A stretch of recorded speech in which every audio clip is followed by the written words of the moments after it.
கிராமத்து முறைப்படி முருங்கைக்கீரை பச்சை நிறம் மாறாம சட்டியில எப்படி கடையிறதுன்னு உங்களுக்கு சொல்றேன். வாங்க பாருங்க. இந்த மாதிரி ஏன் எடுத்துக்கங்க. ஒரு 100 கிராமு தோரம்பருப்பு எடுத்து வச்சுக்கிறேன், கழுவி சுத்தம் பண்ணி. ஒன்றுனா நீங்கள் பாதி பச்சை பருப்பு போட்டால் கூட பாதி தோரம்பருப்பு போட்டால் கூட அருமையாக இருக்கும். என்கிட்ட பச்சை பருப்பு இல்லை. 10 பல்லு பூண்டு போட்டுக்கிறேன். நான் குழந்தைங்களுக்கு வேணும் 1.5 பச்சை மிளகா போட்டுக்கிறேன். ஒரு சின்ன துண்டு தக்காளி போடுங்க. நிறையா போட்டிங்கன்னா கலர் மாற்றிடும். நான் சின்ன வெங்காயம் வச்சுருக்கிறேன் கொஞ்சோண்டு. சின்ன வெங்காயம் இல்லைன்னா பெரிய வெங்காயமும் போட்டுக்கலாம். கொஞ்சோண்டு தண்ணி ஊற்றிக்குங்க. கொஞ்சோண்டு சீரகம், கொஞ்சோண்டு பெருங்காயம் வச்சு இதை என்னன்னு பார்த்தீங்கன்னா, இதை ரொம்ப வேக வைக்கக்கூடாது. ஒரு 3/4 வேக்காடில் எடுக்கணும்.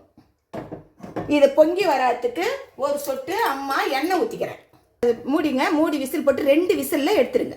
பண்ணணும். இந்த பாருங்கள், இந்த கீரையை 2 பிடி தான் நான் கீரை போட்டுக்கிறேன். பாருங்கள், அந்த தோரம்பருப்புக்கான கீரை தான் போடணும். இந்த கீரையை போட்டுட்டு கொஞ்சோண்டு மஞ்சத்தூள். ஒரு 2 நிமிஷத்தில் கீரை வெந்துடும். இந்த பாரு, கொஞ்சோண்டு மஞ்சத்தூள்.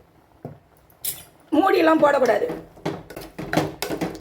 மாறாத கீரை எப்படி வந்துக்குது பாருங்கள்.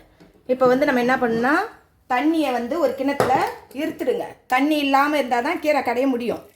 சட்டியில் கீரை கடையிற சட்டியில் இந்த அளவுக்கு இதை பாருங்கள், இதை கொட்டிக்குங்க.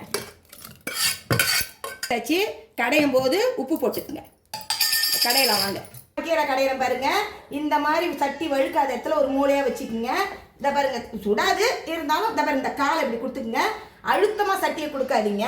இதை பாருங்கள், இந்த ஒன்றுமே இல்லை பாருங்கள், இந்த கை தான். இதை பாருங்கள், இப்படி கடையணும். கை சும்மா இது வைப்பேன் அம்மா. இதை பாருங்கள், எப்படி பாருங்கள், இந்த மாதிரி கடையணும். இந்த மாதிரி கிராமத்தில் கடையிறது எவ்வளோ ஒரு எக்ஸசைஸ் இதில் இருக்குது பாருங்கள். எப்படி மறைமுகமாக வச்சுருக்குறாங்க பாருங்கள். நம்ம அழுத்திக்கின்னு இருக்கும்போது, வவுறு அழுத்திக்கின்னு இருக்கும்போது தொப்பை உள்ளே போகுது. இந்த காலுக்கு, முட்டிக்கு, இந்த கை பாருங்கள், இப்படி இப்படி இப்படி இப்படி கடையுது பாருங்கள். இது எவ்வளோ ஒரு எக்ஸசைஸ் பாருங்கள். இது சட்டி அழுத்தமாக கொடுக்காதீங்க, சட்டி உடஞ்சிரும். அதை பாருங்கள், நான் எப்படி கடையிறேன்னு பாருங்கள். தண்ணி அதிகமாக வச்சிங்கன்னா தண்ணி தெரிக்கும். திட்டமாக வச்சுக்கணும். அதுதான் சூப்பராக. இது கடைஞ்சி இந்த மாதிரி மண் சட்டியில் கீரை கடைஞ்சிங்கன்னா வாசனையும் அவ்வளோ அருமையாக இருக்கும். இந்த கீரை இந்த பதத்துக்கு கீரை கடைஞ்சிக்கிங்க. குழன்னு கடையக்கூடாது. இந்த தண்ணி எடுத்து வச்சுன்னு தெரியுமா, அதை இதில் ஊற்றிக்கணும். தாளிப்பு போட்டுக்கலாம். வானில் வச்சு 1/2 டீஸ்பூன் எண்ணெய் ஊற்றி ஓண்டு வடகம், ஒரே ஒரு காஞ்ச மிளகா கிள்ளி போட்டுக்கிறேன். வால்ச்சது எடுத்து கொட்டிக்குவோம். முருங்கைக்கீரை கடையல் கிராமத்து முறைப்படி வாசனையாக இருக்கும், அருமையாக இருக்கும். இது நம்ம கையால் கடையிறதுனால சீக்கிரமாலாம் நுரெல்லாம் வராது.